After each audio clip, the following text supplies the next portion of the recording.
ఎందుకు సంఘానికి దైవ సేవకులు? మీరిచ్చే దశంభాగాలు తీసుకోవటానికా? నో. మీరిచ్చే కానుకలతో మేమేది వెనకేసుకోవటానికా? లేదు. ఒక కాపరి బాధ్యత ఏంటంటే పరిశుద్ధులను సంపూర్ణులు చేయాలి, సంఘము క్షేమాభివృద్ధి పొందాలి, పరిచర్య ధర్మం జరగటానికి మినిస్ట్రీని దేవుడు పరిచర్యలో ఉంచాడు. సేవకుడి బాధ్యత ఏంటి?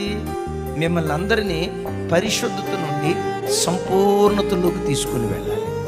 చిన్నదైనా పెద్దదైనా ఆదరించేటప్పుడు ఆదరించాలి, ఓదార్చేటప్పుడు ఓదార్చాలి, కృంగిపోయినప్పుడు చేయబట్టుకొని లేపాలి. అట్ దట్ సేమ్ టైం దారి తప్పినప్పుడు కూడా గద్దించే సేవకులను కలిగి ఉండటం దేవుడిచ్చిన వరం. నంబర్ 1 సంఘం దేవుడిచ్చిన వరం. నంబర్ 2 దైవ సేవకులు దేవుడిచ్చిన వరం. 3 చెప్పంటారా? ప్రతి విశ్వాసి ఒక పరిచారకుడిగా బ్రతకటం అది ఒక వ్యక్తికి దేవుడు అనుగ్రహించినటువంటి వరం.